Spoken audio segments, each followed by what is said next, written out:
नमस्कार प्रिय विद्यार्थियों। आज की क्लास में BA 6 सेमेस्टर हिंदी का पेपर आपका जो 1 है, इसका आज हमें यूनिट आपका जो 7 है, चैप्टर आपका जो 7 है, इसको आज हम पूर्णतः कंप्लीट करा रहे हैं। इसके बाद बच्चों केवल एक ही हमारा चैप्टर बचेगा, यूनिट हमारा 8, क्योंकि टोटल 8 ही आपके चैप्टर हैं, 8 ही आपकी यूनिट है। वो भी क्लास आज ही हम करा रहे हैं। आज इसका हम पूरा का पूरा सिलेबस कंप्लीट करा दे रहे हैं। इसका जो सेकंड पेपर है बच्चों हिंदी का, उसकी भी क्लास है जो कि आधे से ज़्यादा कंप्लीट हैं और कल तक वो भी क्लासें हम संपूर्ण करा देंगे। तो चलेगा ना ज़्यादा समय गवाते हुए सीधे आज की क्लास के माध्यम से BA 6 सेमेस्टर हिंदी का पेपर जो 1 है, इसका आज हम 7 जो यूनिट है, इसको आज हम कंप्लीट करा रहे हैं। पेपर 1 में आपको पढ़ना है बच्चों, पेपर का जो आपका नेम है भाषा विज्ञान, हिंदी भाषा, देवनागरी लिपि के बारे में आपको पढ़ना है। यूपी के जितने विश्वविद्यालय हैं सभी का सिलेबस सेम है, तो यही आपको पढ़ना है। सबसे पहले बच्चों हम यूनिट आपका जो 7 है, इसमें जो भी लिखित वाले क्वेश्चन हैं उनको हम जो कि कराएंगे, समरी को समझेंगे। उसी के बाद में जो भी MCQ क्वेश्चन होंगे वे भी साथ में हम कराएंगे, क्योंकि बहुत सारे विश्वविद्यालय लिखित का भी पेपर कराते हैं और MCQ का भी पेपर कराते हैं। तो यूनिट आपका जो 7 है ये क्या है, सबसे पहले इसको समझ लीजिए। यूनिट 7 में आपको पढ़ना बच्चों कि देवनागरी लिपि क्या है, इसका नामकरण, इसके उद्भव, इसके विकास के बारे में आपको पढ़ना है। देवनागरी लिपि की क्या विशेषताएँ हैं, वैज्ञानिकता और इसकी क्या समस्याएं हैं, इसमें क्या सुधार की आवश्यकता है, तो इन सभी चीज़ों के बारे में आज पढ़ेंगे। ये जो है लिखित वाले पेपर में भी बनता है कि देवनागरी लिपि क्या है, इसके उद्भव विकास पर चर्चा कीजिए, या फिर इसकी विशेषता पूछ सकता है। चलेगा, यहाँ से सबसे पहले देवनागरी लिपि क्या है इसके बारे में समझ लीजिए। तो किसी भाषा को लिखने की जो विधि होती है बच्चों, मतलब किसी भी भाषा, चाहे कोई भी भाषा हो, हिंदी हो या फिर इंग्लिश हो, तो किसी भी भाषा को लिखने की जो विधि होती है उसी को हम लिपि कहते हैं। लिपि की बहुत ही सुंदर सी परिभाषा है। किसी भी भाषा को लिखने की जो विधि होती है उसी को हम लिपि कहते हैं। और हर भाषा की अलग अलग लिपि होती है, मतलब जैसे कि हिंदी की अलग लिपि होती है, अंग्रेजी की अलग लिपि होती है, उर्दू की अलग लिपि होती है। तो इस तरह से हर भाषा की अपनी अलग अलग एक लिपि होती है। जैसे कि उदाहरण के लिए हिंदी और संस्कृत भाषा के लिपि का नाम बच्चों देवनागरी है, मतलब हिंदी और संस्कृत भाषा की जो लिपि है क्या है, देवनागरी लिपि है। वही अंग्रेजी भाषा की हम बात करें बच्चों तो इसकी लिपि जो है रोमन है। उर्दू भाषा की जो लिपि है बच्चों फारसी है। तो इस तरह से प्रत्येक भाषा की अपनी अपनी लिपि होती है। ठीक है, यहाँ से और भी आगे लिखा हुआ है, पंडित कामता प्रसाद गुरु के अनुसार लिखित भाषा के मूल ध्वनियों के लिए जो चिन्ह माँ के लिए गए हैं वह जो है वर्ण कहलाए हैं, और पर जिस रूप में या लिखे जाते हैं उसी को जो हम लिपि कहते हैं। इनकी ये परिभाषा है। उसके बाद है लिपि का विकास निम्न जो है क्रमानुसार हुआ जो है माना जाता है। जैसे कि जो है चित्रलिपि, प्रतीक लिपि, भाव लिपि और जो है ध्वनि लिपि, मतलब जो है लिपि का जो विकास है इन बिंदुओं के माध्यम से समझ सकते हैं।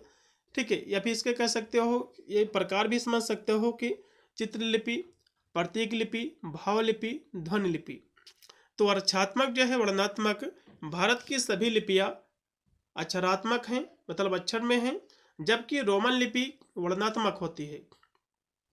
और प्राचीन भारत में 3 प्रमुख बच्चों लिपियां जो कि प्रचलित है।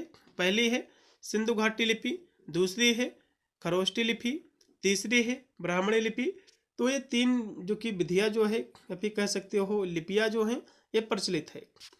ब्राह्मणी की उत्तरी शैली में 4वीं-5वीं सदी में गुप्त लिपि, और गुप्त लिपि से 6ठी सदी में कुटिल लिपि विकसित हुई, और इसी कुटिल लिपि से 9वीं सदी के लगभग नागरी के प्राचीन रूप का विकास हुआ, जिससे प्राचीन नागरी जो है कहते हैं। ठीक है, जिससे प्राचीन नागरी जो है कहते हैं। देवनागरी लिपि के नाम के विषय में अनेक जो कि कह सकते हो लोगों के मत हैं, अपने अपने प्रचलित हैं। जैसे कि कुछ विद्वानों का मानना है कि प्रसिद्ध बौद्ध ग्रंथ ललित विस्तार में वर्णित नाम लिपि से नागरी नामकरण हुआ है, जबकि कुछ विद्वान नगरों से प्रचलित होने के कारण देवनागरी नाम जो है पड़ा है, ऐसा ये लोग जो है मानते हैं। कुछ विद्वानों का कहना है कि पाटलिपुत्र को नागर, चंद्रगुप्त को देव कहने के कारण देवनागरी नामकरण जो है इसका जो है किया गया। इस तरह से विभिन्न विद्वान हैं, उनके अलग अलग जो कि मत हैं इनके बारे में कि इसकी उद्भव विकास कैसे हुआ है। और कुछ विद्वानों का मानना है कि गुजरात के नागर ब्राह्मण के नाम पर नागरी नाम जो है पड़ा है। तो सभी विद्वानों के अलग अलग अपने मत हैं। डॉक्टर धीरेन्द्र कुमार वर्मा के अनुसार मध्य युग में स्थापित की एक शैली का नाम नागर होने से नागरी नाम जो है पड़ा, ये ऐसा मानते हैं। और देवनागरी का सर्वप्रथम प्रयोग गुजरात के राजा जय भट्ट जो कि 7वीं या फिर 8वीं सदी में ईस्वी में इसका जो है प्रयोग किया था। ठीक है, एक शिलालेख में इसका उपयोग किया था। मुद्रक के लिए देवनागरी टाइप सबसे पहले यूरोप में बने चैला इलेस्टेटा जो कि 1667 ईस्वी में देवनागरी के प्रकाशन होने वाली प्रथम जो है पुस्तक है। और भी यहाँ से देवनागरी लिपि के हम विशेषताओं की बच्चों हम बात करें, एग्जाम में क्वेश्चन बन सकता है। तो इसकी पहली विशेषता है देवनागरी लिपि बच्चों जो है अक्षारिक है, मतलब अक्षरों वाली है। उसके बाद है देवनागरी की वर्णमाला का वर्णक्रम वैज्ञानिक है। इसका वर्णक्रम कैसा बच्चों? वैज्ञानिक है। देवनागरी में एक वर्ण के लिए एक ध्वनि है, अर्थात प्रत्येक अक्षर उच्चारित होते हैं। अगली विशेषता है देवनागरी लिपि के अक्षरों के नाम तथा उसके लिखित एवं उच्चारित रूप में भिन्नता नहीं है, ठीक है, जैसे कि अन्य लिपियों में देखा गया है। उसके बाद है अगली विशेषता कि विश्व भर की भाषाओं की कोई ऐसी ध्वनि नहीं है जिसके उच्चारण का सूचक अक्षर देवनागरी लिपि में ना हो। मतलब सभी जो अक्षर है अन्य भाषाओं के, उन सभी के सूचक देवनागरी लिपि में हैं। ठीक है, जो अपवाद थे उन्हें मानकीकरण प्रक्रिया से जो है दूर किया गया है। देवनागरी लिपि की मात्रा व्यवस्था भी उल्लेखनीय है, जैसे कि आ को छोड़कर अन्य सभी स्वरों की ध्वनि को अन्य वर्णों के साथ उच्चारित करने के लिए उन्हें स्वरों को नहीं जो है लिखना पड़ता है, बल्कि उनकी मात्रा से वही ध्वनि उच्चारित हो जाती है। देवनागरी लिपि को लिखना एकदम आसान है। देवनागरी लिपि में हर अक्षर बच्चों शिरोलेख युक्त है, जो उसकी अलग पहचान अर्थवत्ता का जो है घोतक है। देवनागरी में एक वर्ण में से एक ही ध्वनि संकेतित होती है। देवनागरी लिपि के अक्षरों के नाम तथा उसके लिखित और उच्चारित रूप से जो है भिन्नता नहीं है। तो ये थी इनकी कुछ विशेषताएं। इनके हम सीमाओं की बात करें देवनागरी लिपि की, तो जैसे कि वैज्ञानिक लिपि वर्णनात्मक होनी चाहिए। मतलब जो है देवनागरी इसकी जो सीमाएं हैं, क्योंकि ये वैज्ञानिक लिपि इसको माना गया है, तो वैज्ञानिक लिपि कैसी होनी चाहिए बच्चों? वर्णनात्मक होनी चाहिए, अक्षारिक नहीं। जबकि देवनागरी लिपि बच्चों अक्षारिक लिपि है। ठीक है, एक ध्वनि के लिए केवल एक ही लिपि या फिर चिन्ह जो होना चाहिए। हिंदी भाषा की दृष्टि से एक ही ध्वनि के लिए नागरी में अनेक लिपि जो है चिन्ह मिलते हैं। देवनागरी लिपि में दो लिपि चिन्हों को एक पढ़ने का भ्रम हो जाता है, और आंसू लेखन टंकण तथा मुद्रक में अंग्रेजी की अपेक्षा देवनागरी लिपि में अधिक जो है समय लगता है पढ़ने में इसको। देवनागरी लिपि के अक्षरों की बनावट बहुत जटिल बताई जाती है, और इसके अक्षरों को लिखना और सीखना फिर जो है सिखाना बहुत कठिन और जो है श्रम साध्य है। कुछ वैज्ञानिक देवनागरी लिपि की वर्णमाला को बहुत लंबा बताते हैं, अर्थात अक्षरों की संख्या बहुत अधिक जो है मानते हैं। साथ ही व्यवहारिक स्तर पर देवनागरी लिपि के अनेक अक्षर अनावश्यक जो है बताए गए हैं। ठीक है, तथा जो है मात्राओं की व्यवस्था में भी अवैज्ञानिकता खोजते हैं। देवनागरी लिपि के अनुस्वर अनुनासिक के प्रयोग को लेकर भी भ्रम की स्थिति लगातार बनी हुई है। और भी यहाँ से लिखा हुआ है कि देवनागरी के वर्णों को संयुक्त करने का कोई निश्चित नियम नहीं है। देवनागरी लिपि में अंकों को लेकर भी भ्रम की स्थिति बनी रहती है, जैसे कि 9 के लिए 2 संकेत मिलते हैं, और हल चिन्ह को जो है लेकर भी जो है भ्रम की स्थिति जो लगातार बनी रहती है। ठीक है, देवनागरी लिपि की सुधारित हम इसके मानकीकरण की बात करें तो सर्वप्रथम बाल गंगाधर तिलक ने सन 1904 ईस्वी में अपने पत्र केसरी के लिए 1926 टाइपों की छटाई करके 190 टाइप का एक फंट, जिसे तिलक फंट भी कहते हैं, बनाकर देवनागरी लिपि सुधार का जो शुभारंभ जो इन्होंने किया था। महाराष्ट्र में सावरकर बंधुओं ने आ की 12 जो है खड़ी तैयार की, तथा महात्मा गांधी के हरिजन सेवक में इसका जो है प्रयोग हुआ। डॉक्टर श्याम सुंदर दास ने पंचम अक्षर के स्थान पर अनुस्वर के प्रयोग का प्रस्ताव रखा। श्रीनिवास ने सुझाव दिया कि महाप्राण वड़ों के बदले अल्पप्राण वड़ों के नीचे कोई चिन्ह लगा दिया जाए, जिससे वड़ों की संख्या में कमी आ जाए। फिर हिंदी साहित्य सम्मेलन के 24वें अधिवेशन 1935 ईस्वी में महात्मा गांधी के सभापतित्व में नागरी लिपि सुधार समिति का गठन किया गया और नागरी लिपि सुधार समिति के संयोजक लाला कालेकर थे और उक्त सम्मेलन में कुल 14 सुझावों को स्वीकार बच्चों किया गया था इसमें। और नागरी पचाड़ी सभा में जो कि 1945 ईस्वी में नागरी लिपि सुधार हेतु एक समिति का गठन हुआ। उत्तर प्रदेश सरकार ने 31 जुलाई 1947 में आचार्य नरेंद्र देव की अध्यक्षता में नागरी लिपि सुधार समिति का गठन किया। उत्तर प्रदेश सरकार के द्वारा गठित लिपि सुधार परिषद की बैठक की अध्यक्षता तत्कालीन उपराष्ट्रपति डॉक्टर सर्वपल्ली राधाकृष्णन ने जो की थी और डॉक्टर सुनीत कुमार चटर्जी के कतिपय परिवर्तनों के साथ देवनागरी लिपि के स्थान पर रोमन लिपि को स्वीकार कर लेने का सुझाव जो है दिया। और सन 1983 ईस्वी में केंद्रीय हिंदी निर्देशालय ने देवनागरी लिपि तथा हिंदी वर्तनी का मानकीकरण का प्रकाशन जो किया और सन 1966 में मानक देवनागरी वर्णमाला प्रकाशित की गई और इसमें जो है मूलतः उन वर्णों पर ध्यान दिया गया जिसको एकाधिक तरीके से लिखा जाता था और ऐसे वर्णों के लिए एक रूप निश्चित कर दिया गया। और 1967 में हिंदी वर्तनी का मानकीकरण का जो प्रकाशन हुआ। ठीक है, और भी यहाँ से लिखा हुआ है, आचार्य विनोबा भावे का कथन है कि नागरी लिपि से पढ़कर वैज्ञानिक लिपि मैंने पाई नहीं है। राहुल संकृत्यान ने नागरी के बारे में कहा है कि देवनागरी लिपि दुनिया के सर्वाधिक वैज्ञानिक लिपि है। ठीक है, इनके जो कि स्टेटमेंट है। फिर यहाँ से सर आइजैक पिटमैन ने कहा है कि संसार में यदि कोई सर्वांगपूर्ण अक्षर है तो देवनागरी के है, ऐसा इन लोगों ने कहा है। अब यहाँ से इसके एमसीक्यू क्वेश्चन देख लीजिए जल्दी से। जैसे कि पहला क्वेश्चन है कि लिखित ध्वनि संकेतों को क्या कहते हैं बच्चों, उसको हम लिपि कहते हैं। ठीक है, उसके बाद है भारत में प्राचीन समय में लिपियाँ थी, तो 3 लिपियाँ थी जो भी मैंने आपको बताई थी इसकी। उसके बाद है कि भारत की लिपि प्राचीनतम का पुष्ट प्रमाण जो है मिलता है तो सिंधु घाटी सभ्यता से। उसके बाद है 4 नंबर क्वेश्चन कि लिपि विकास की अवस्था का सही क्रम क्या है, तो जो कि चित्रलिपि, प्रतीक लिपि, भाव लिपि और जो ध्वनि लिपि। ठीक है, अगला देखिएगा भारत की लिपियां हैं, तो भारत की लिपियां बच्चों अक्षरात्मक है, इसमें का तीसरा। फिर है कि लिपियों का उल्लेख करने वाला बौद्ध ग्रंथ कौन सा है, तो ललित जो है विस्तार है। उसके बाद है दाईं से बाईं की ओर लिखी जाने वाली भारतीय लिपि कौन सी है, तो खरोष्टी है।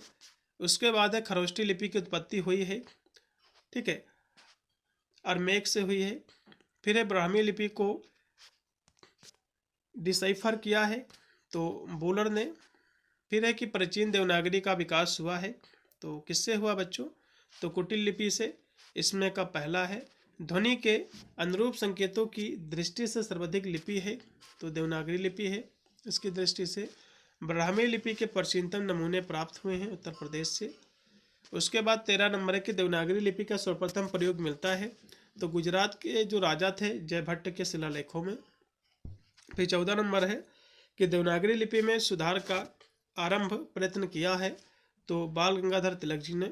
उसके बाद है कि लोक नागरी लिपि का संबंध है, तो कहोगे विनोबा भावे से, इसमें का तीसरा है। फिर है कि देवनागरी का मानकीकरण किया है, तो केंद्रीय हिंदी निर्देशालय ने, इसमें का बी है। देवनागरी दुनिया की सर्वाधिक वैज्ञानिक लिपि है, ये राहुल संकृत्यान के द्वारा कहा गया है।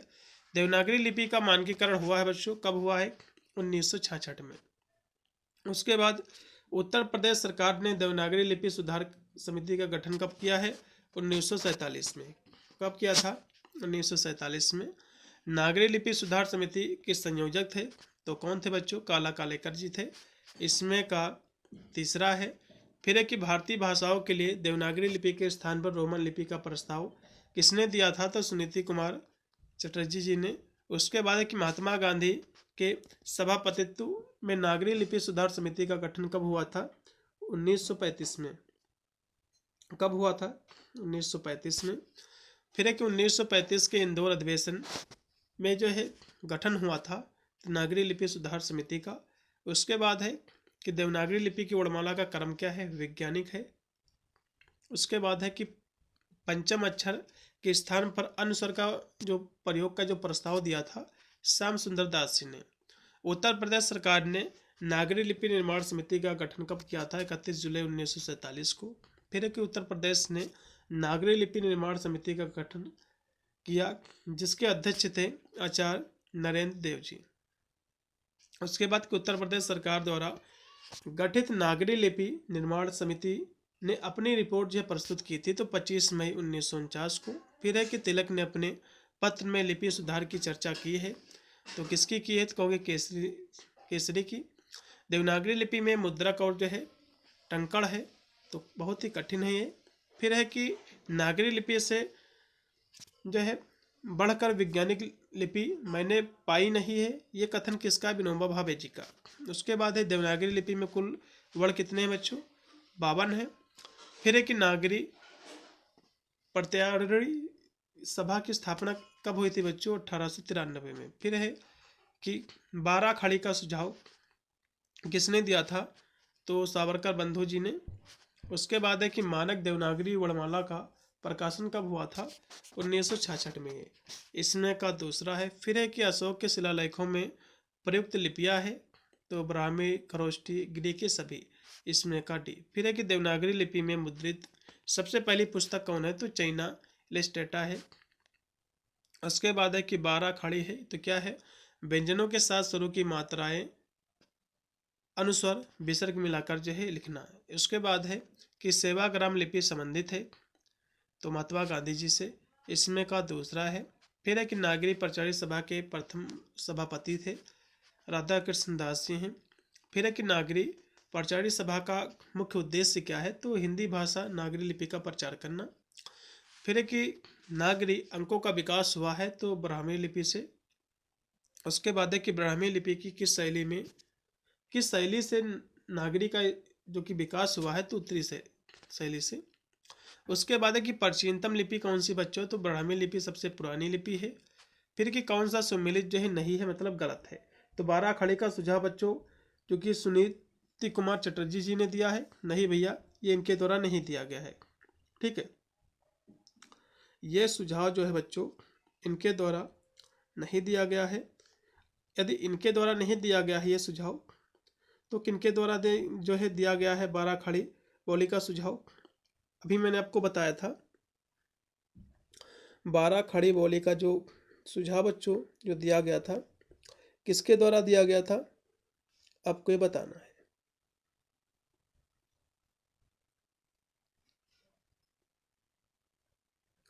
ठीक है, तो 12 खड़ी बोली का जो सुझाव बच्चों दिया गया था तो ये जो है सावरकर बंधु के द्वारा दिया गया था,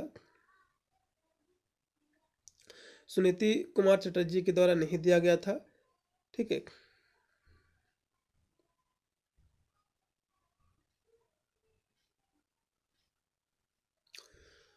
चलिए अगला देखिएगा। हिंदी साहित्य सम्मेलन की स्थापना वर्ष क्या है? 1910 है। फिर है कि देवनागरी लिपि से महाप्राण ध्वनियों को निकालने का सुझाव किसने दिया था? श्रीनिवास ने दिया था। किसने दिया था बच्चों? श्रीनिवास ने दिया था। इसमें का चौथा ऑप्शन पूर्ति आपका राइट आपका हो जाएगा। ठीक है, अगला ऑप्शन भी आपका है 48 नंबर है। रोमन लिपि बच्चों कैसी है? तो वर्णनात्मक की लिपि है। कैसी लिपि है बच्चों? रोमन लिपि वर्णनात्मक विधि लिपि है। इसमें का राइट आपका हो जाएगा तीसरा। उसके बाद आपका है 49 नंबर क्वेश्चन कि कौन सा कथन बच्चों असत्य है मतलब गलत है? तो देवनागरी लिपि वर्णनात्मक है, नहीं भैया अक्षरात्मक है। फिर देखिएगा देवनागरी लिपि हेतु सुधार का प्रयास नहीं किया है तो सुभाष चंद्र बोस ने सुधार पर कोई प्रयास नहीं किया और सभी लोगों ने किया है। महात्मा गांधी, काला कालेक और आचार्य नरेंद्र देव ये सभी ने किया लेकिन सुभाष चंद्र जी ने नहीं किया है। इसमें का तीसरा। तो ये थे बच्चों आपके 50 क्वेश्चन। यूनिट आपके 7 के। अब हम इसका जो चैप्टर आपका जो 8 है इसको भी आज हम बच्चों करा रहे हैं, ठीक है। इसमें भी हम 50 से 60 क्वेश्चन कराएंगे और आज हम इसका पूरा का पूरा सिलेबस कंप्लीट करा दे रहे हैं पेपर 1 का। और कल हमारा जो पेपर 2 है उसका भी जितने शेष चैप्टर बचे हुए उनको हम कंप्लीट करा रहे हैं, ठीक है। सभी लोग चैनल से जुड़े रहिएगा और सभी की मैंने प्लेलिस्ट भी मैंने बच्चों बना दी है।